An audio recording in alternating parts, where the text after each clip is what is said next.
Olá, boa noite a todos. Como estão? Espero que todos estejam bem. Hoje nós vamos fazer uma conversa, um bate-papo informal e o nosso tema de hoje é Caminhando em Família. Mas antes, como de costume, nós vamos fazer a nossa prece. Vamos fechar os nossos olhos, acalmarmos nosso coração, elevando o nosso pensamento até Deus, nosso Pai, Jesus, nosso Mestre, pedindo a Ele que nos envolva a todos nós, que todos possamos ter muita paz e que essa nossa conversa da noite possa servir de reflexão a todos nós.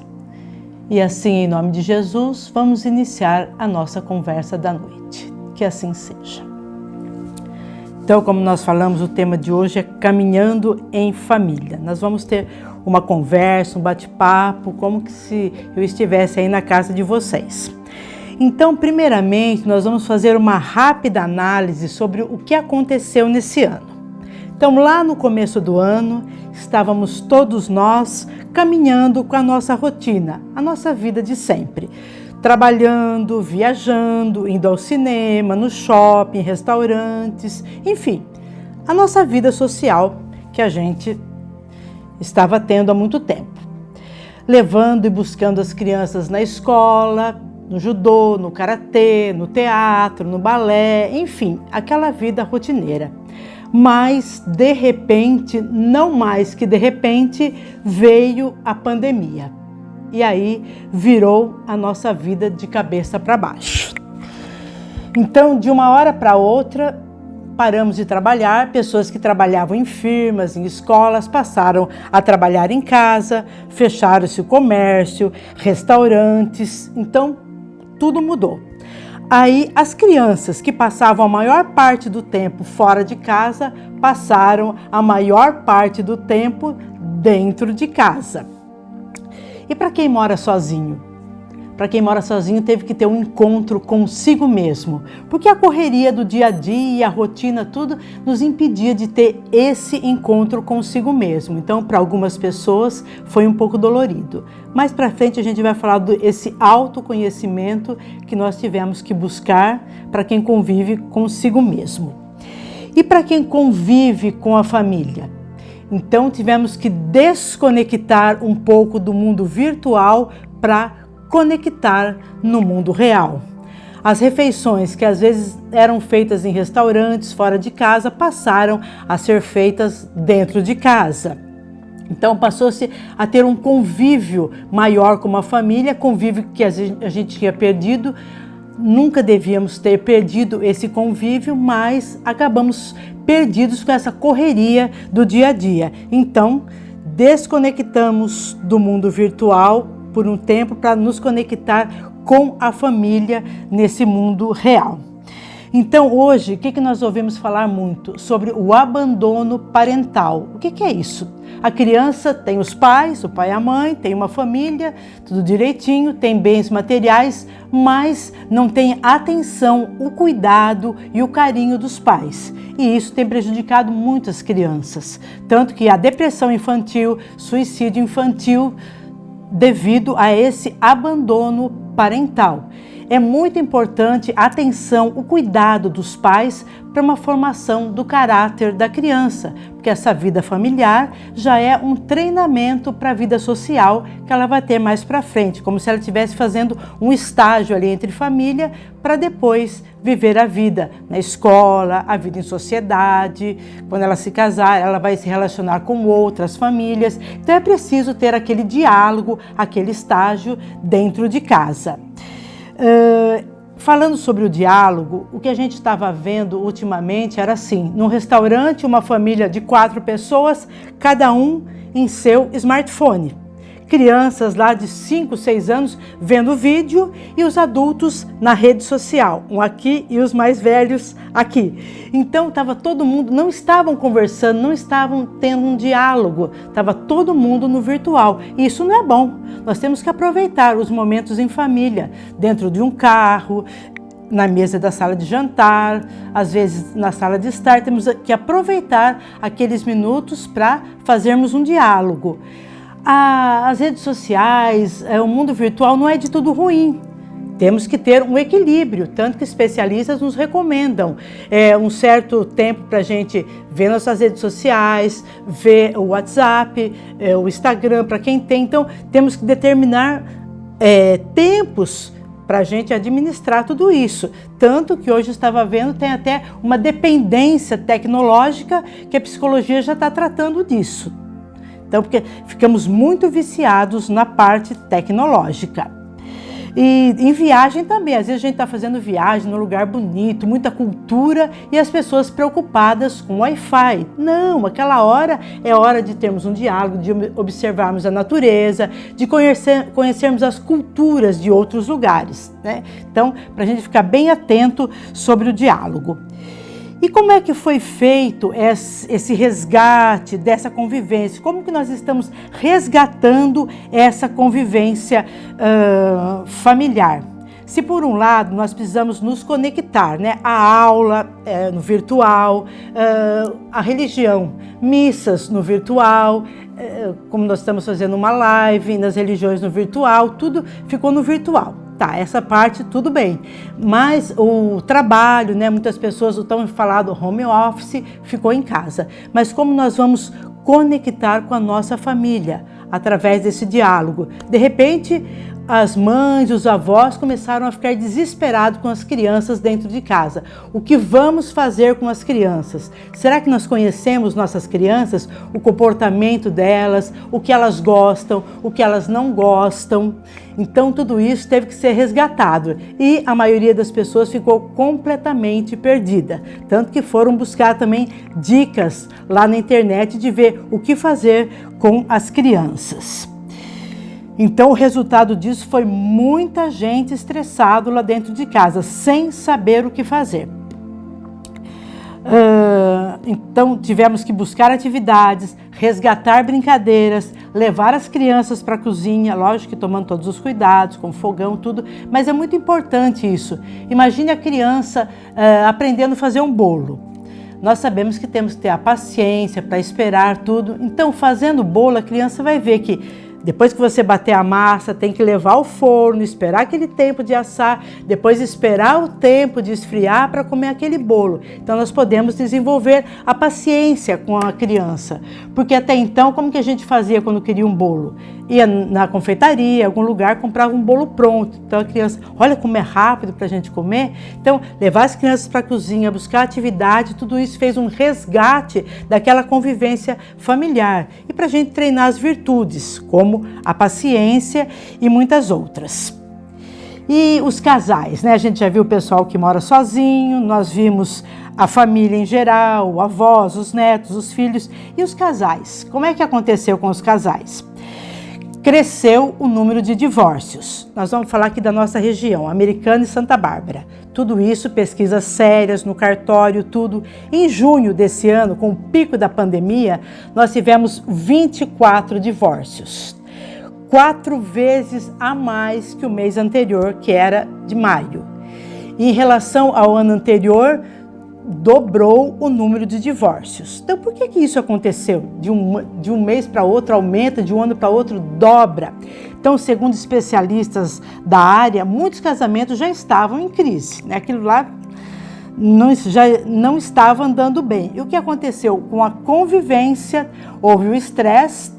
Antes era assim, havia lá um conflito, uma briguinha, então um ficava trabalhando até mais tarde, porque isso acontece, outro ia para o shopping, outro ia para algum lugar, então aí não havia aquele diálogo, não tinha o olho no olho para resolver aquele conflito. Então foi se empurrando com a barriga, como diz no popular. Mas aí não. Com a pandemia, ficou todo mundo dentro de casa, tiveram que encarar os conflitos frente a frente e muitos não conseguiram resolver esse conflito, onde aumentou esse número de divórcio. Teve também a questão financeira, mas a maior parte desses divórcios foi mesmo pela convivência, pelo casamento em crise que já estava, não deu mais para adiar e houve o divórcio. Então, como nós falamos, não teve mais essa fuga. Aí aconteceu isso. Então vamos falar um pouco sobre a família, como que era a família, os boatos que se falavam sobre a família. Em meados dos anos 60 do século passado, lá nos Estados Unidos tivemos o movimento hippie, a era do amor livre, o festival de Woodstock, o surgimento da pílula anticoncepcional. Então, tudo isso deu um caldo. E esse movimento aí, eles falavam que a família ia acabar. O futuro da família vai ser acabar a família. Só que eles falavam da família tradicional. Mas chega aqui no Brasil esse movimento hippie chega aqui para nós na Tropicália, mas é muito mais fraco do que nos Estados Unidos. Mas, como sempre houve fake news, chegou aqui para nós a fake news. A família vai acabar. Não vamos ter a família. E eu era criança nessa época, no final dos anos 60, começo dos 70, e eu pensei, meu Deus, né? Como será o final da família? Eu vou ficar sem meu pai, sem minha mãe, sem minha casa, sem comida.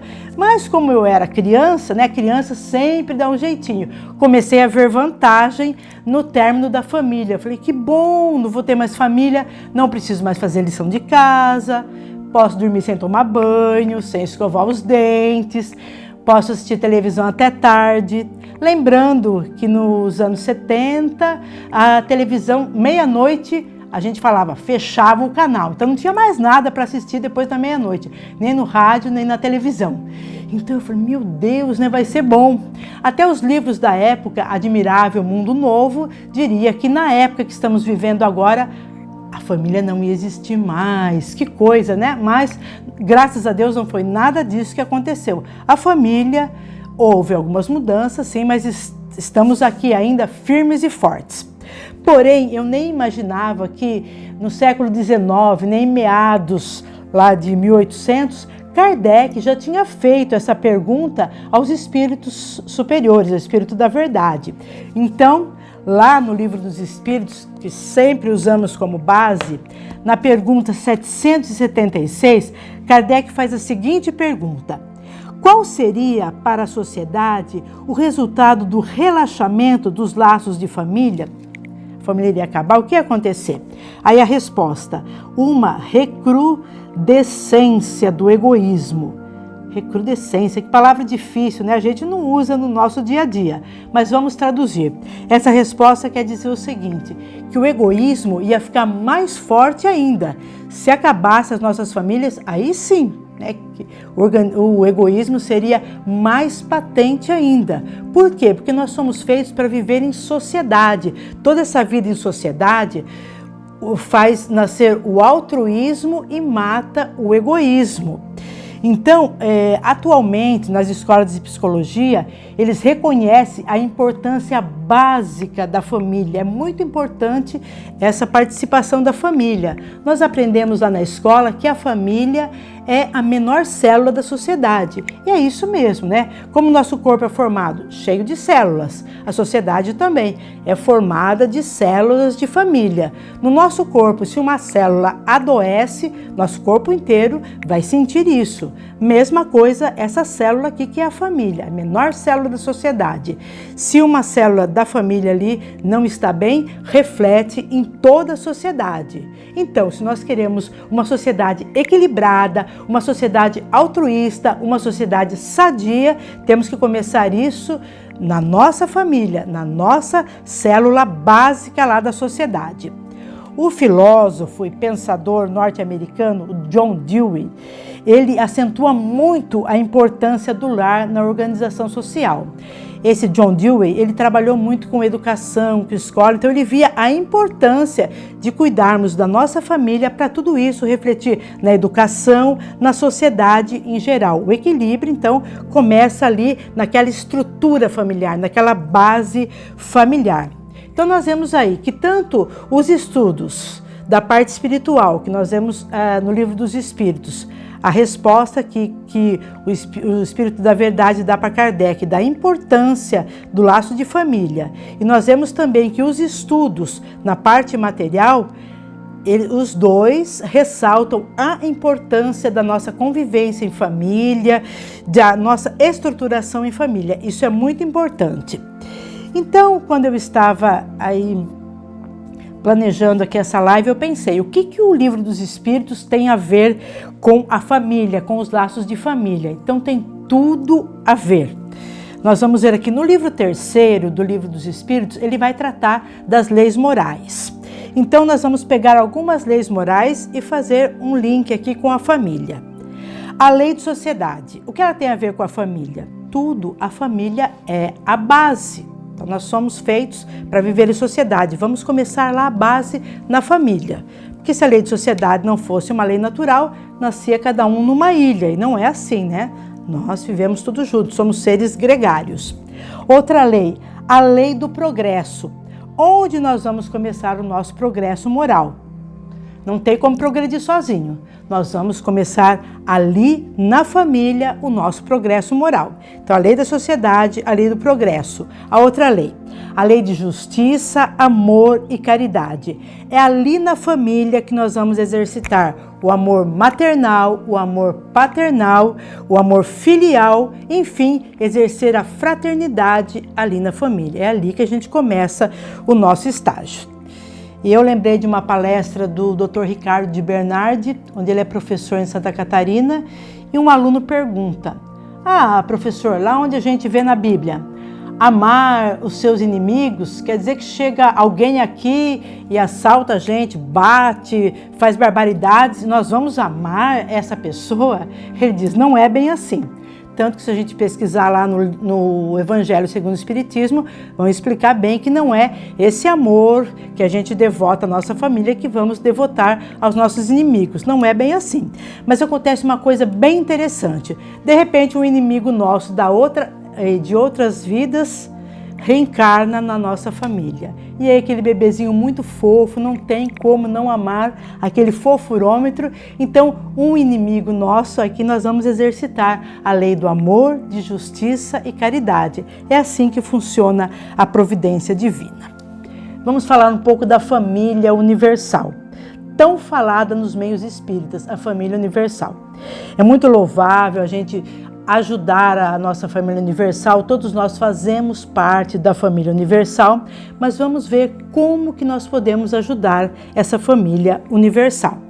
Então nós vamos primeiro ver lá a palavra do apóstolo Paulo, na primeira epístola a Timóteo. O apóstolo Paulo fala assim: aprendam primeiro a exercer piedade para com sua própria família e a recompensar os seus pais, porque isso é bom e agradável diante de Deus. Então Paulo está falando daí a importância da harmonia dentro da família. Agora nós vamos ver o Emmanuel no livro Pão Nosso, no item 117. Eu citei o item porque para vocês lerem inteiro, fica um pouco comprido para eu falar inteiro. Peguei algumas frases desse item aqui, 117. Como seremos benfeitores de 100 ou 1000 pessoas se ainda não aprendemos a servir 5 ou 10 criaturas? É impossível auxiliar o mundo quando ainda não conseguimos ser úteis nem mesmo a uma casa pequena, aquela que a vontade do Pai nos situou a título precário.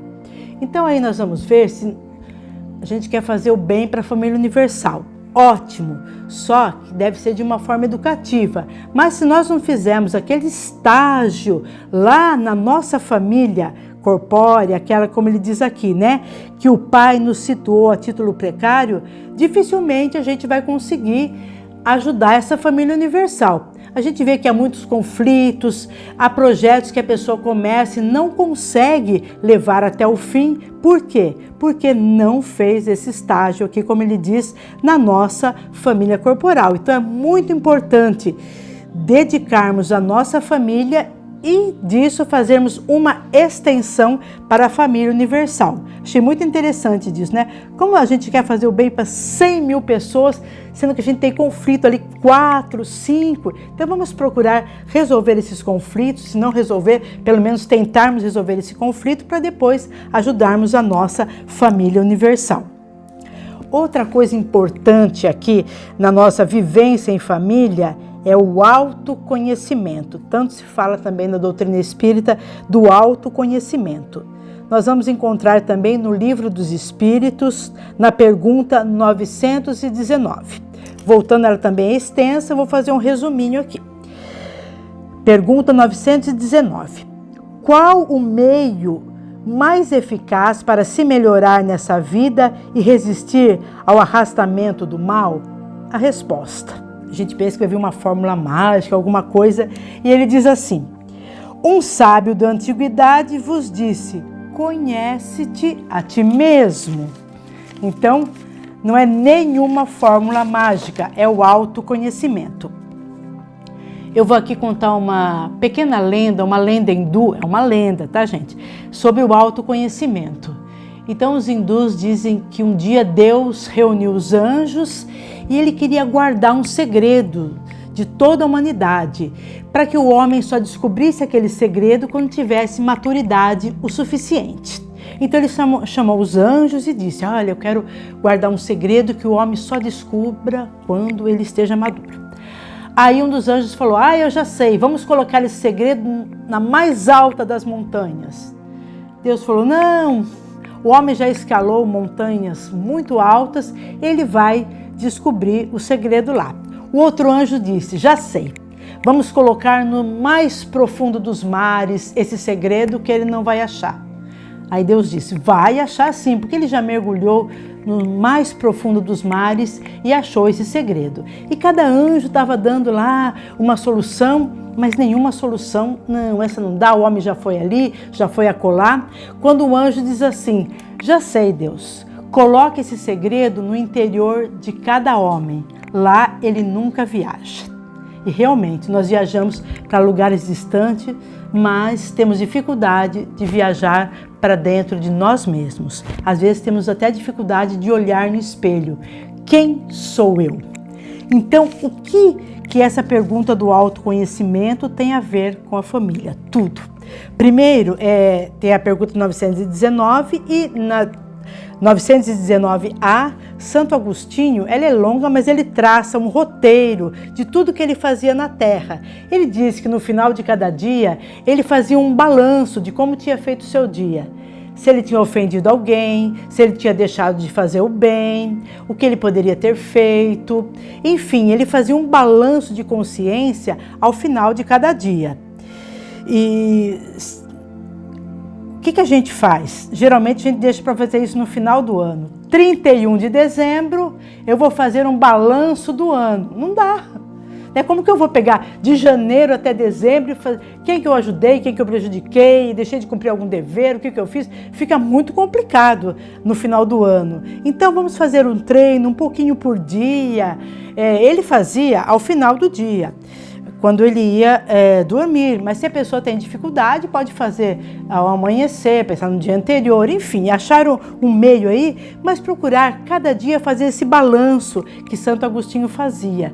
Isso é muito importante para o nosso autoconhecimento. E o que o autoconhecimento tem mesmo a ver com a família? Tudo, porque nós vamos nos analisarmos. Então a gente vai ver o que me irrita. Se aquilo me irrita, aquela pessoa quando chega falando isso me irrita. Então eu vou tomar esse certo cuidado, né? Para, como diz o Chico, ela colocar um pouquinho de água na boca, engolir, não responder para ela. Quando eu estiver mais tranquila, eu vou conversar com essa pessoa. O que me deixa feliz? Eu aceito com facilidade as provocações, porque nós vamos receber provocações a vida inteira, principalmente dentro da família. Então, quando a gente recebe aquela provocação, né, como que eu vou agir? Primeiro a gente aceita, não aceita? Como que eu vou lidar com essa provocação? Faço provocações? Porque às vezes dá a impressão que só as pessoas fazem com a gente. Eu não, né? Sou santa, ninguém faz provocação. Eu não faço provocação com ninguém, mas nós fazemos sim. Eu tenho paciência? Eu tenho inveja? Então vê tudo, né? E vê também nossas qualidades, porque temos muitas qualidades. Geralmente a gente vê só o defeito, né? Uma boa dica para isso é pegar uma folha de papel, riscar o meio e colocar virtudes, defeitos. Colocar ali, a gente vai ver que a gente tem bastante virtude sim. Então é trabalhar com essas virtudes para acentuar mais e aos poucos ir eliminando os nossos vícios, nossos defeitos. Então aí também começa a nossa reforma íntima. que também está ali dentro da família. Como é que eu vou fazer uma reforma se eu não sei o que está errado? Quando a gente vai fazer uma reforma na casa, a gente vai ver ali a fiação não está bem, o esgoto está entupido, a calha está entupida, a gente vai ver tudo que está errado e começar a reforma. E conosco também. Se eu sou uma pessoa invejosa, eu tenho que admitir. Eu tenho inveja daquele meu irmão que deu certo na vida e para mim nada dá certo, né? Então, fazer uma análise, ver se isso realmente procede e admitir. Eu tenho inveja. E começar a trabalhar com nossa reforma íntima, ali dentro da família mesmo. Isso é doloroso, né? Como diz aquele ditado, a paciência é amarga, mas os frutos são muito doces, né? Isso com o tempo vai melhorar bastante. E para nós encerrarmos a nossa live aqui, nós vamos contar uma pequena história e fazer uma analogia com a família. Essa história chama-se Porco Espinho. Então, durante a era glacial, muitos animais morriam por causa do frio. Os porcos espinho, percebendo a situação, resolveram se juntar em grupos. Assim se agasalhavam e se protegiam mutuamente. Mas os espinhos de cada um feriam os companheiros mais próximos, justamente os que ofereciam mais calor. Por isso, decidiram se afastar uns dos outros e voltaram a morrer congelados. Então, precisavam fazer uma escolha. Ou desapareceriam da face da terra, ou aceitavam os espinhos dos companheiros. Com sabedoria, decidiram a voltar a ficar juntos. Aprenderam assim a ter mais cuidado. Ao se aproximarem, decidiram voltar a ficar juntos. Aprenderam assim a ter mais cuidado ao se aproximarem e a conviver com as pequenas feridas que a proximidade poderia causar, já que o mais importante era o calor do outro. E assim eles sobreviveram. Então, nós vemos que essa história é muito do que acontece no nosso relacionamento familiar. Os nossos conflitos, às vezes nós vamos ferir algumas pessoas com nossas palavras ou atitudes, às vezes vamos ser feridos, porque nós não somos perfeitos. Então, por isso que é muito importante na família o respeito, o diálogo, a ouvir com paciência, a ouvir o que o outro tem a dizer, enfim, resgatarmos aqueles valores familiares tão importantes. Então, assim como os porquinhos, né? Os porquinhos tinham lá seus espinhos, nós também temos. Eles se afastaram, morreram. Eles se juntaram, mesmo ali com alguma dificuldade, né? Um machucando o outro, mas eles sobreviveram. Então, é assim, essa história tem muito a ver com o nosso relacionamento familiar. Então, para encerrar, eu vou ler uma frase aqui para servir de reflexão para todos nós. O melhor relacionamento não é aquele que une pessoas perfeitas, mas aquele onde cada um aprende a conviver com os defeitos do outro e consegue administrar suas qualidades. Lembrando mais uma vez que nós temos qualidades e devemos prestar muita atenção nessas qualidades, nossas e do nosso próximo. Então era isso, que essas palavras, esse bate-papo de hoje possa servir de reflexão a todos nós. Então agora nós vamos fazer a nossa prece final, agradecendo por essa oportunidade que nos foi dada, agradecendo também pela nossa família, pedindo a Jesus que abençoe a todas as famílias, que possam reinar entre elas a paz, a harmonia, a fraternidade. E pedimos também que Jesus envolva a humanidade,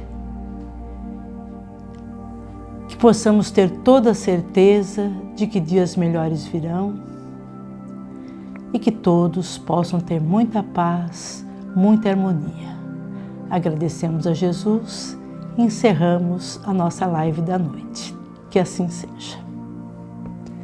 Porém, lembramos sempre que devemos continuar com os nossos cuidados, lavar sempre as mãos, usar o álcool gel. Isso é respeito para o próximo, respeito com o próximo e com a nossa família.